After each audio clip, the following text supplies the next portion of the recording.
I would now like to introduce someone who has dedicated his life to investigating and telling important truths. Chris Hedges is a Pulitzer Prize-winning journalist who worked as a foreign correspondent for almost 20 years, including as a New York Times foreign correspondent in the Middle East and in the Balkans. He has reported from more than 50 countries.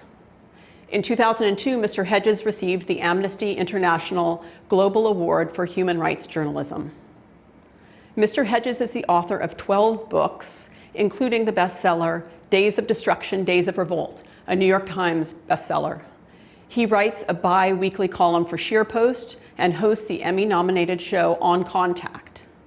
Mr. Hedges has taught at Columbia University, New York University, Princeton University, and the University of Toronto. He also currently teaches college credit courses in the New Jersey prison system. It is my pleasure to turn the floor over to Chris Hedges. Thank you. The theologian Reinhold Niebuhr wrote that those with the courage to defy malevolent centers of power, what Immanuel Kant called radical evil, were possessed by a sublime madness in the soul. This sublime madness is vital. Without it, he wrote, truth is obscured. And Niebuhr also knew that traditional liberalism was a useless force in the face of radical evil. Liberalism, Niebuhr said, lacks the spirit of enthusiasm, not to say fanaticism, which is so necessary to move the world out of its beaten tracks. It is too intellectual and too little emotional to be an efficient force in history. Daphne, Howard, and the investigators, judges, and district attorneys who worked with the International Commission Against Impunity in Guatemala, most of whom are now blacklisted and smeared by the Guatemalan government, were empowered by this sublime madness. They were solitary, persecuted voices that demanded justice. They were our conscience, our moral guides, ironic points of light flashing out, as W.H. Auden wrote, wherever the just exchange their messages. Abraham Heschel noted that the voices of all prophets are a scream in the night. While the world is at ease and asleep, the prophet feels the blast from heaven. Defying evil cannot be rationally defended. It makes a leap into the moral, which is beyond rational thought. Those that defy evil know that they will not be rewarded, at least by the powerful and the institutions that serve them, for virtue. But corrupt rulers deeply fear those who are propelled by sublime madness, who cannot be bought off or intimidated, who are beholden to a moral commitment that transcends the practical. Those for whom self-promotion, even public opinion, are meaningless. Those who do not seek or need adulation.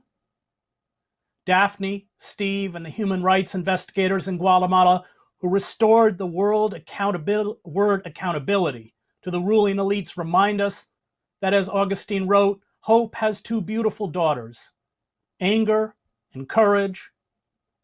Anger at the way things are and the courage to see that they do not remain the way they are. Radical evil for Immanuel Kant was the privileging of one's own interest over that of others, effectively reducing those around you to objects, to be manipulated and used to enhance your profit or your power. But Hannah Arendt, who also used the term radical evil, saw that it was worse than merely treating others as objects.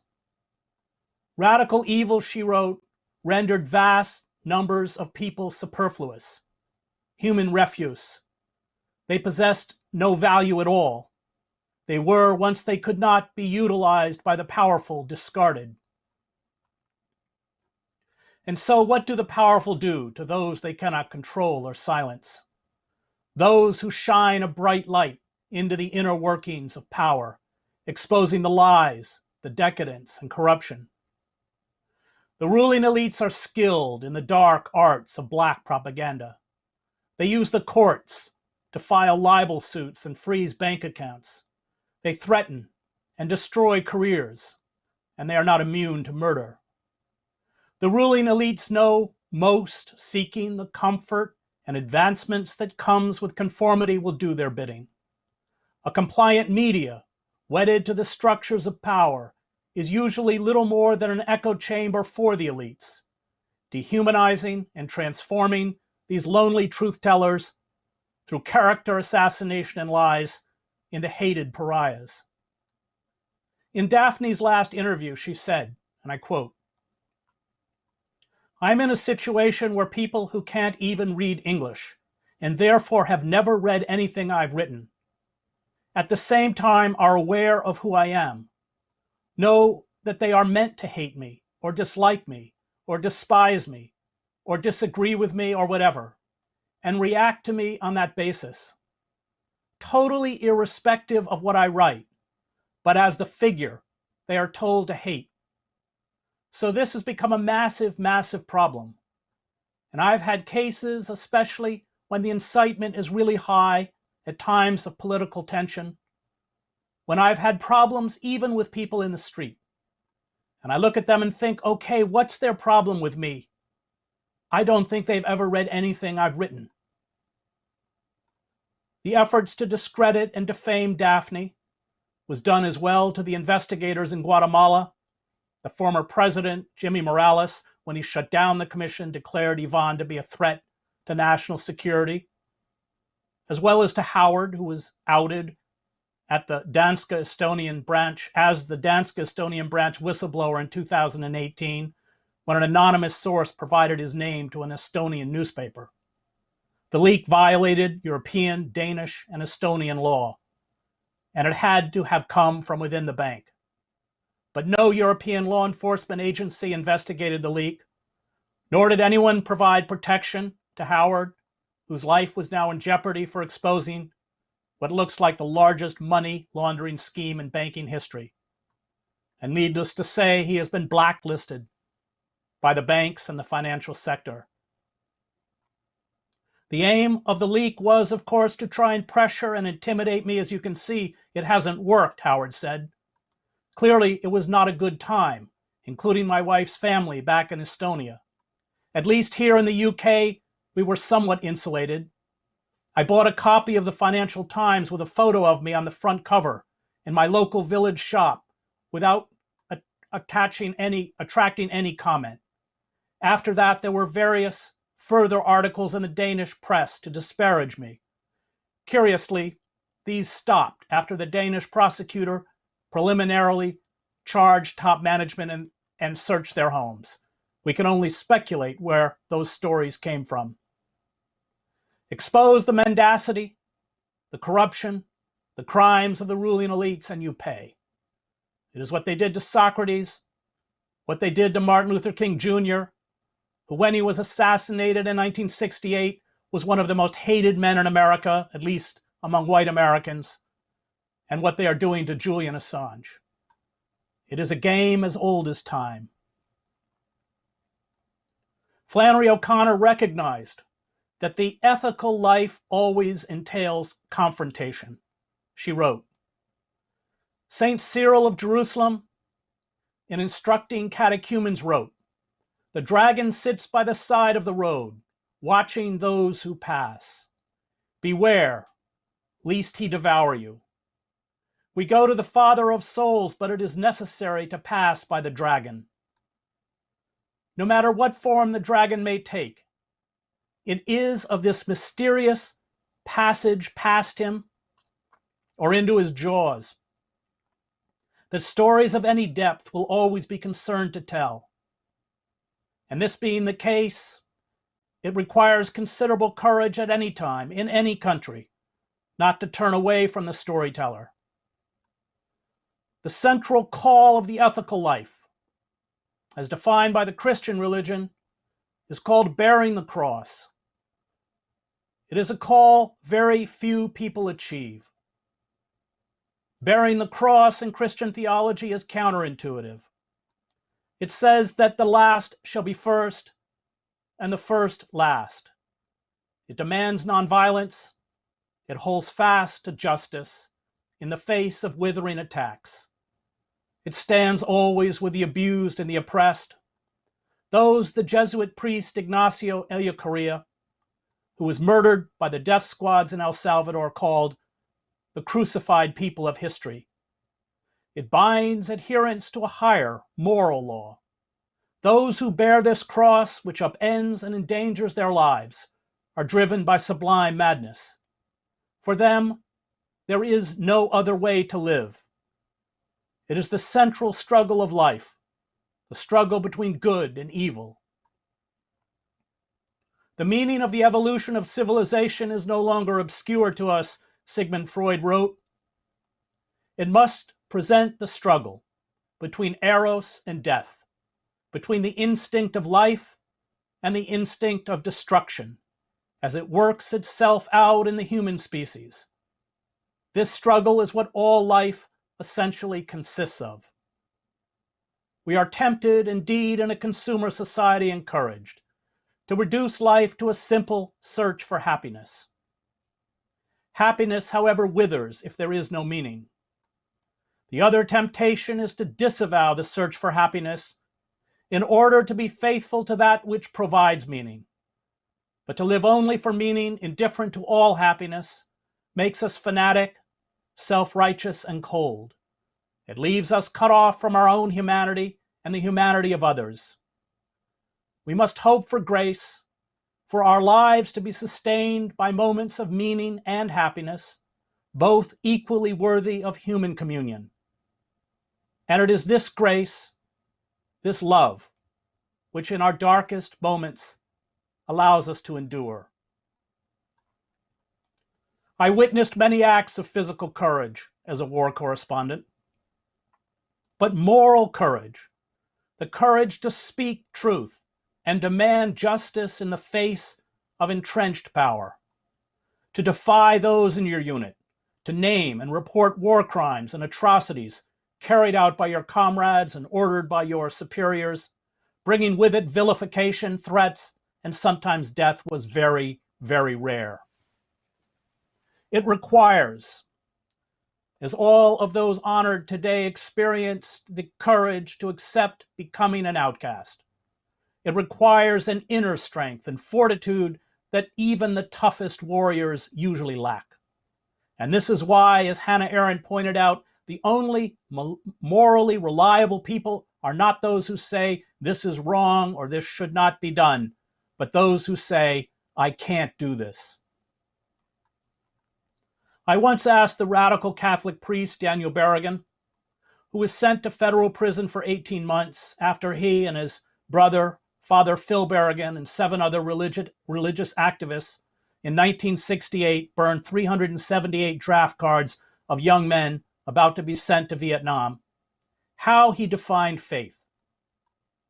Faith, he said, is the belief that the good draws to it the good, even if empirically all the evidence around us says otherwise. The Buddhists call this karma. But as Christians, he told me, we do not know where it goes, but we believe it goes somewhere. Dan, whose 50 books of poetry, essays, and scripture commentaries, as well as his play, The Trial of the Catonsville Nine, are as important a contribution as his activism, was the bête noire of senior church officials, including the Archbishop of New York, Cardinal Francis Spellman. FBI Director J. Edgar Hoover fabricated a case against the Berrigan brothers for conspiring to blow up tunnels under federal buildings in Washington and kidnap Richard Nixon's national security advisor, Henry Kissinger. Dan, who took part in the freedom rides and civil rights marches in the South, was in and out of jail all his life.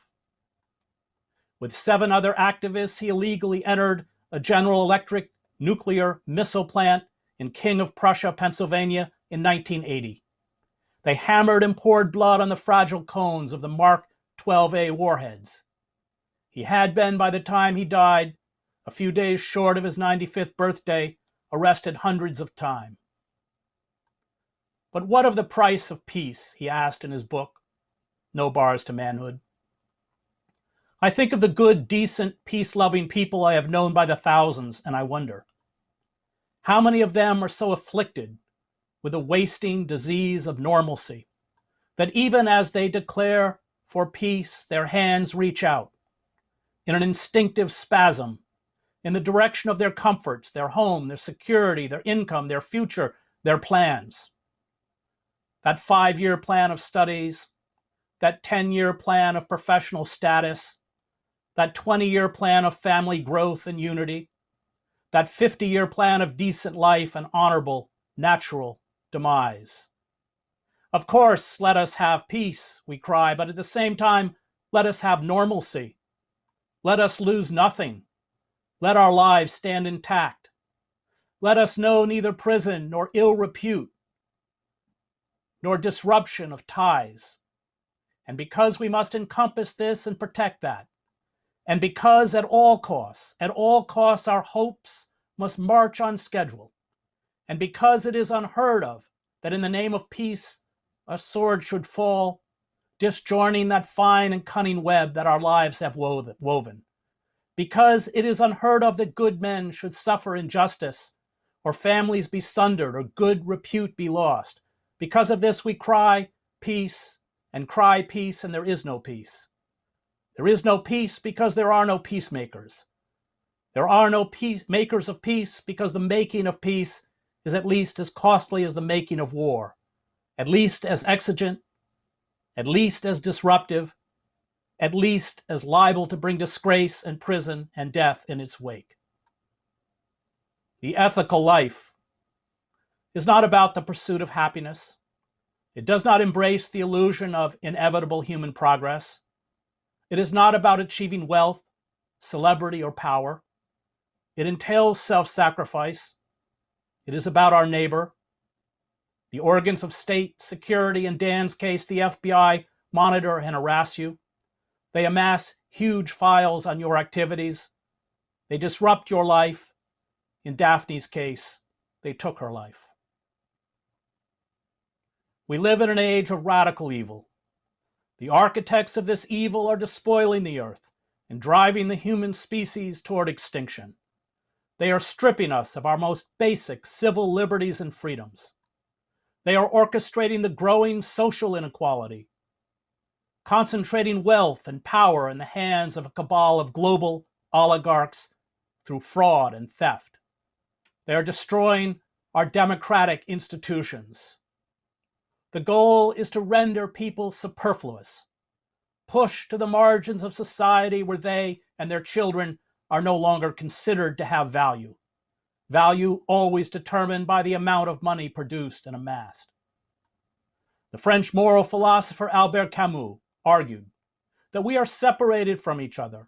Our lives, he wrote, are meaningless. We cannot influence fate. We will all die. Our individual being will be obliterated. And yet Camus wrote that one of the only coherent philosophical positions is revolt. It is a constant confrontation between human beings and their obscurity. It is not aspiration, for it is devoid of hope. The revolt is the certainty of a crushing fate, without the resignation that ought to accompany it. A living man or woman can be enslaved and reduced to the historic condition of an object, Camus warned. But if he or she dies in refusing to be enslaved, he or she reaffirms the existence of another kind of human nature, which refuses to be classified as an object. Camus is right about the absurdity of existence, right about finding worth in the act of rebellion rather than some bizarre dream of an afterlife or Sunday school fantasy that God rewards the just and the good. O my soul, the ancient Greek poet Pindar wrote, do not aspire to immortal life, but exhaust the limits of the possible. I differ with Camus only in that I believe that rebellion itself is not ultimately meaningless. It has the intrinsic power Dan called faith, to defy radical evil, even if radical evil appears triumphant. And we must note that the rulers of Guatemala have shut down the work of the International Commission Against Impunity, that there have been no trials and no convictions for the 2017 assassination of Daphne, and that the massive financial fraud made public by Howard has yet to result in justice. But nevertheless, these efforts by these people allow them and us to be free and independent human beings. All those who expose truth chip away, however imperceptibly, at the edifice of the oppressor. They sustain by their actions the dim flames of hope and love. And in moments of profound human despair, these flames are never insignificant. They keep alive the capacity to be human. And we must become, as Camus said, so absolutely free that existence is an act of rebellion. All those who do not rebel in our age of totalitarian capitalism, who convince themselves that there is no alternative to collaboration, are complicit in their own enslavement. They commit spiritual and moral suicide. Václav Havel noted that these epic battles between good and evil are rarely planned. They are innate. It is not selflessness. It is the giving of one's best self, giving one's highest self unto the world. It is finding true selfhood. Selflessness is martyrdom, dying for a cause. Selfhood is living for a cause. It is choosing to create good in the world, choosing to treat others as we would want to be treated, choosing to hold up the universal self that unites us all. And these acts are the irreducible essence of life itself. You do not become a dissident just because you decide one day to take up this most unusual career, Havel said. You are thrown into it by your personal sense of responsibility, combined with a complex set of external circumstances. You are cast out of the existing structures and placed in a position of conflict with them. It begins as an attempt to do your work well and ends with being branded an enemy of society. The dissident does not operate in the realm of genuine power at all. He or she is not seeking power. He or she has no desire for office and does not gather votes. He or she does not attempt to charm the public. He or she offers nothing and promises nothing. He or she can offer, if anything, only their own skin, and they offer it solely because they have no other way of affirming the truth they stand for. Their actions simply articulate their dignity as a citizen, regardless of the cost. I stood with hundreds of thousands of rebellious Czechoslovakians in 1989 on a cold winter night in Prague's Wenceslas Square as the singer Marta Kubashova approached the balcony of the Melantrich building. Kubashova had been banished from the airwaves in 1968 after the Soviet invasion for her anthem of defiance, Prayer for Marta. Her entire catalog, including more than 200 singles, had been confiscated and destroyed by the state. She had disappeared from public view. Her voice that night suddenly flooded the square.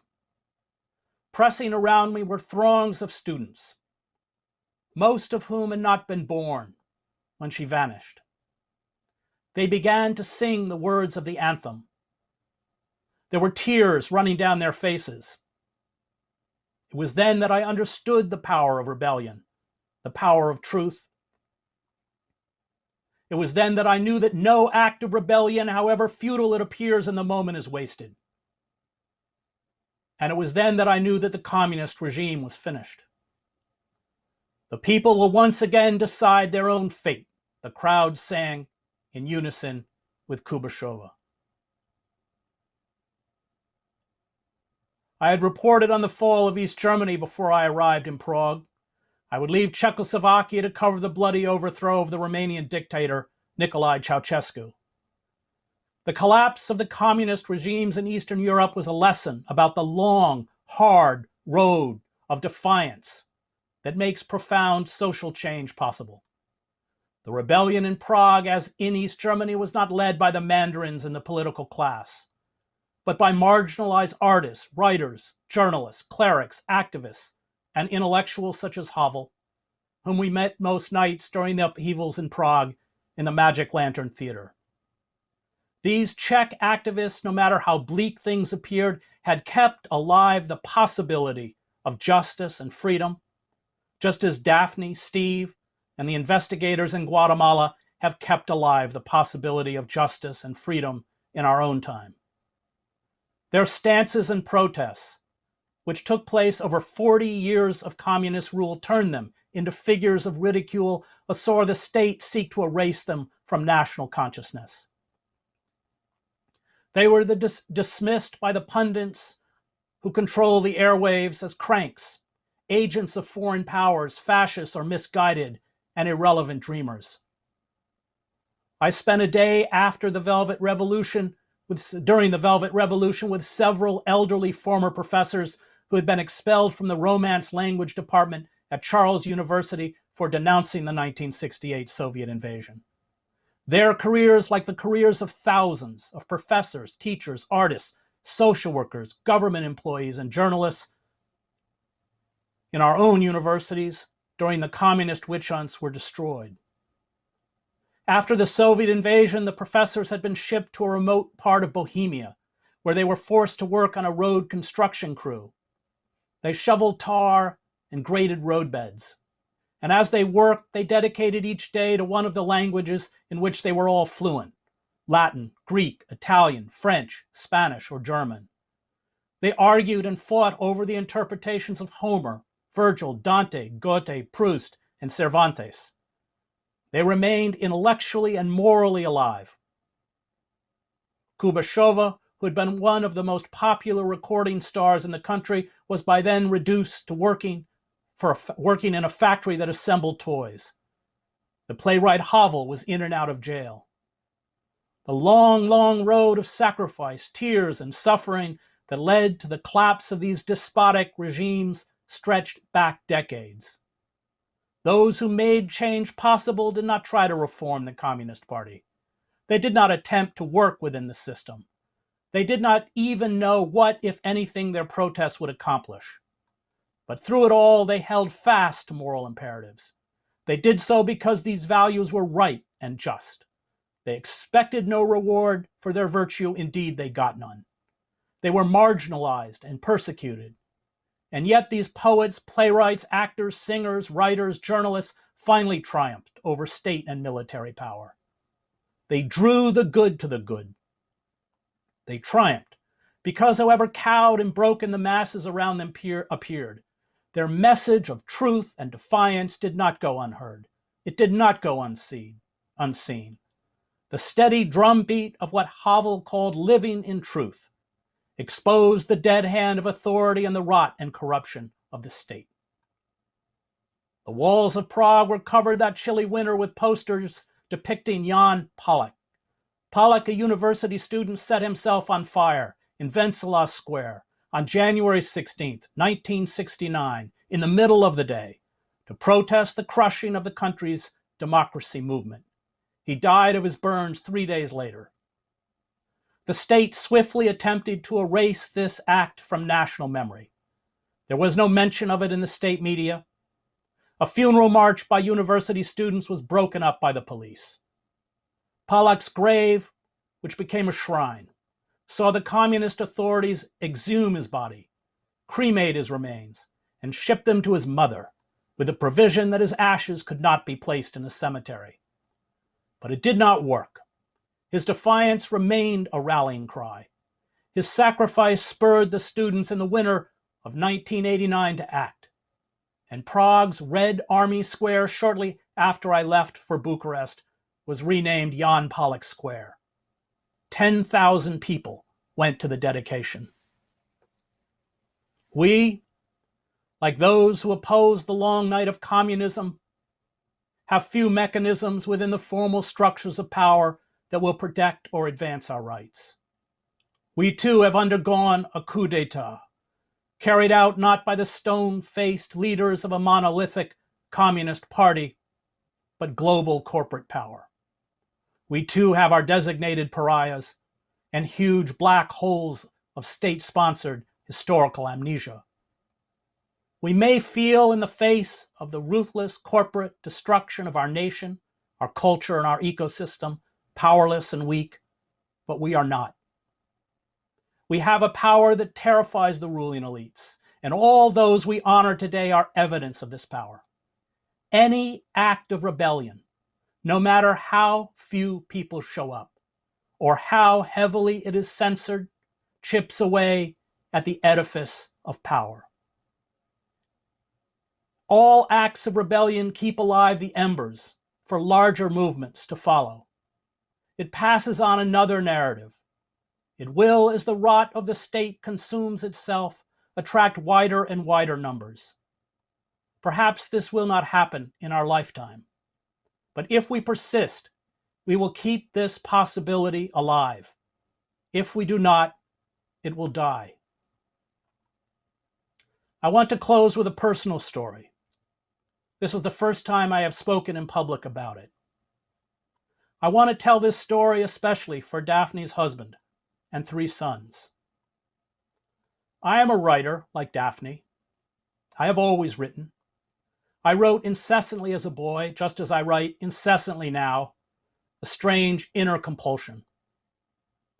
When I was a boy, I wondered how my writing could make the world a better place, especially because I admired my father, a Presbyterian minister who was in the civil rights movement and the anti-war movement. I did not want to write for myself. I wanted to write for others. When I was 19 years old, Donald Bowles, an investigative journalist for the Arizona Republic, who, like Daphne, uncovered influence peddling, bribery, and fraud among the ruling political class, got into his car. It was June 2nd, 1976. He drove a few feet. Suddenly, a remote-controlled bomb, consisting of 6 sticks of dynamite taped to the underside of the car beneath the driver's seat, detonated. The explosion shattered his lower body, opened the driver's door, and left him mortally wounded while half outside the vehicle. Both legs and one arm were amputated over a 10-day period. On the 11th day, he died. I felt the blood rush to my head as I read the story. I had never heard of Don Bowles. He had been followed, his phone had been tapped, he had been denounced. His personal records, including his bank records, were illegally taken and scrutinized to frame him. I got a pair of scissors. I cut out Bowles' picture. I taped it to the wall. I knew, in that instant, what I would do with my writing and with my life.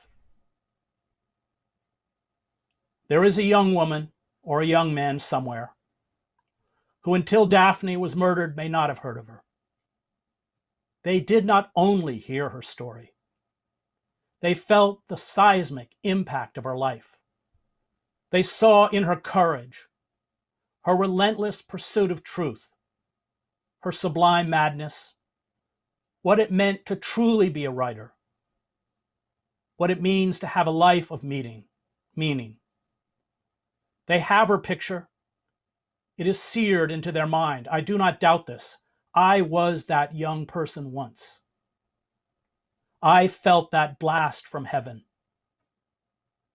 The good draws to it the good. And this good is unconquerable. It is part of the eternal battle against evil, and it has the power to transform the world. My faith has been tempered in hell, the Russian war correspondent and novelist Vasily Grossman wrote. My faith has emerged from the flames of the crematoria, from the concrete of the gas chamber. I have seen that it is not humankind, that is impotent in the struggle against evil, but the power of evil that is impotent in the struggle against humankind. The powerlessness of kindness, of senseless kindness, is the secret of its immortality. It can never be conquered. The more stupid, the more senseless, the more helpless it may seem, the vaster it is. Evil is impotent before it. The prophets, religious leaders, reformers, social and political leaders are impotent before it. This dumb, blind love is humankind's meaning. Human history is not the battle of good struggling to overcome evil.